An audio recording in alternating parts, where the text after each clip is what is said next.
Hello বন্ধুরা, welcome back to my channel means ব্লগে। তোমাদের জন্য আরও একটা ভিডিও নিয়ে এসেছি। আর দেখো, সকালবেলা আজকে এত কুয়াশা পড়েছে, ঠিকমতো রোদ্দুরটাও ওঠেনি।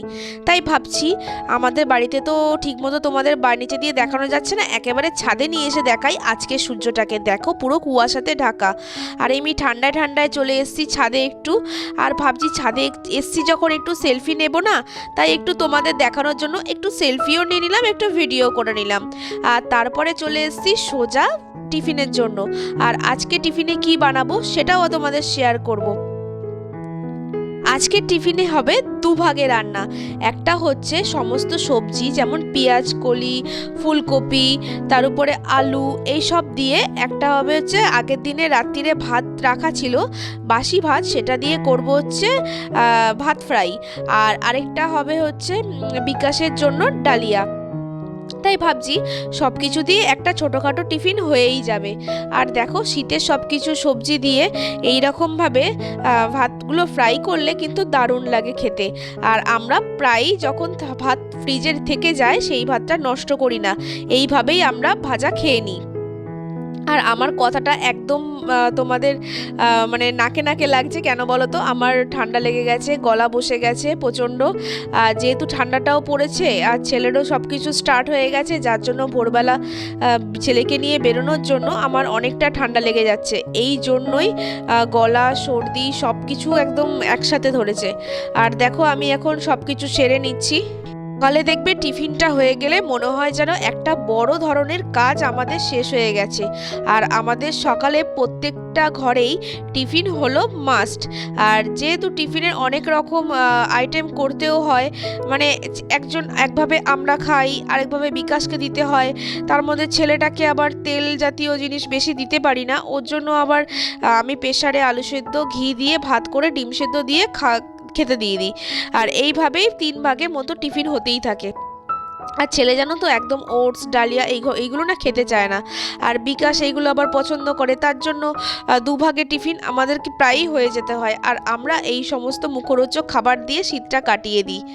আর দেখো, দুটো কড়াইয়ে বসিয়ে দিয়েছি সবজি দিয়ে। আর একটা কড়াইয়ে ভাজা বসিয়েছি, আর একটা কড়াইয়ে বিকাশের জন্য টিফিনটাও বসিয়ে দিয়েছি। আর যেহেতু শীতকাল, দেখবে একটু কাজ করতে না অনেকটাই দেরি হয়ে যায়। গরমকালে যেরকম কি ঝটপট করে সব কিছু সারা হয়ে যায়, কিন্তু শীতকালে একটু গড়াতে গড়াতে কাজ করতে করতে এত দেরি হয়, মনে হচ্ছে যেন মানে কাজ হতেই চায় না, আর হাত পা যেন চলতেই চায় না।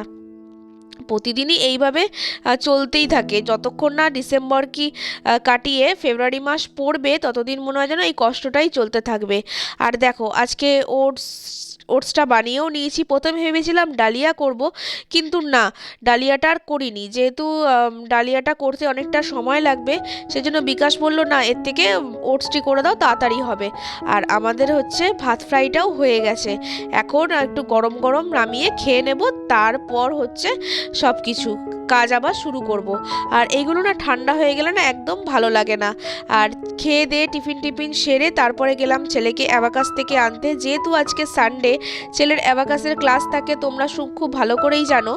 আর সেই জন্য অ্যাবাকাসের ক্লাস থেকে নিয়ে এসে একটা বড় কাজ হয়ে যাবে।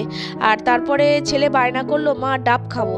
সেই জন্য ভাবলাম অ্যাবাকাস থেকে যখন নিয়ে যাচ্ছি, আর শীতকালে মোটামুটি আমাদের ডাবটা না খাওয়া সবার পক্ষেই ভালো, যেহেতু সোয়েটার, আমরা মোটা মোটা জিনিস, তারপরে জলটা কম খাওয়া হয়, সব কিছু। এই জন্য পেট গরমটাও খুব তাড়াতাড়ি হয়ে যায়। এই জন্য আমি প্রত্যেক সপ্তাহে অন্তত 2টো করে ছেলেকে ডাব দেওয়ার চেষ্টা করি। ছেলেকে ডাব টাব খাইয়ে নিয়ে চলে আসলাম বাড়িতে।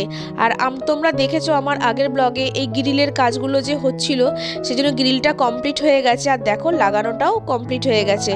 আর আমার গাছে না 3-4টে লঙ্কা হয়েছে, সেটাও তোমাদেরকে দেখাবো। এই দেখো, গাছটা বড় ছোট, তবু 4-5টা লঙ্কা খুব সুন্দরভাবে দিয়েছে। আর যেহেতু ঠাকুর পুজোর ফুলগুলো না ফেলে দেওয়া হয়, তো তাই মা বলেছে গাছের গোড়ায় দিয়ে দিলে তাহলে এটা সার দিতে লাগবে না, ওইগুলোই পচে পচে একটু জল দিলে বেশ সারের কাজ হয়ে যাবে।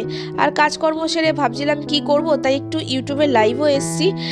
তোমরা সেটা লাইভটা আসোনি তোমরা দেখতে, আমরা 2-4 জন এসেছিলো, 2-4 জনের সাথে কথা বলে আবার বন্ধ করে দিয়েছি। ভাবছি যে তা একবার ভিডিও করি তোমাদের সাথে, তোমরা কে কে দেখছো।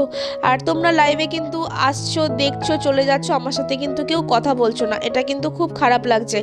আর এরপর থেকে যখন লাইভে আসবো তোমরা কিন্তু অবশ্যই এসো। একেবারে চলে আসলাম। গুড ইভিনিং বন্ধুরা। আজ সন্ধ্যের টিফিনটা হবে একটু অন্যরকম আর মুখরোচক।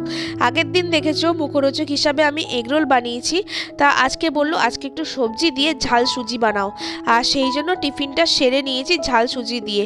তারপরে আজকে চলে আসলাম ছেলেকে পড়তে বসাতে, যেহেতু এখন সামনেই স্কুল খুলে যাবে, আর বই তো একটু আধটু জোগাড় করেই ফেলেছে, ক্লাসও শুরু হয়ে গেছে, সেই জন্য ছেলেকে একটু পড়তে বসিয়ে নিয়েছি। আর পড়তে বসিয়ে তারপরে চলে যাব রাতের ডিনারে। আর ডিনারে কি হচ্ছে, ডিনারে হচ্ছে আজকে কড়াইশুঁটির কচুরি। আর কচুরিটা মা পুট্টু সব করেই রেখেছে, এখন মাই বসে বসে পাকাচ্ছে। আর কেমন হয়েছে বলো তো অবশ্যই কিন্তু জানাবে, হ্যাঁ। আর আমাদের কড়াইশুঁটির আমি সব কিছুই শেয়ার করি যখন, এটাই বা তোমাদের সাথে কেন শেয়ার করব না।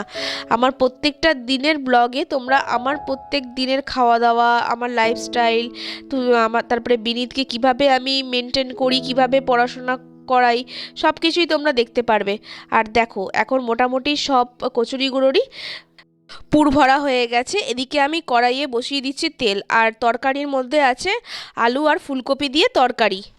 শীতকালে যদি কড়াইশুঁটির কচুরি, তারপরে আলুর পরোটা, বেতো শাকের পরোটা, মূলোর পরোটা, এইসবগুলো যদি না হয় তাহলে তো শীতকালকে শীতকাল মনেই হয় না। আর দেখো গরম গরম কড়াইশুঁটির কচুরি ভাজাও হয়ে যাচ্ছে। তারপরে একেবারে দিয়ে দেবো সবাইকে খেতে।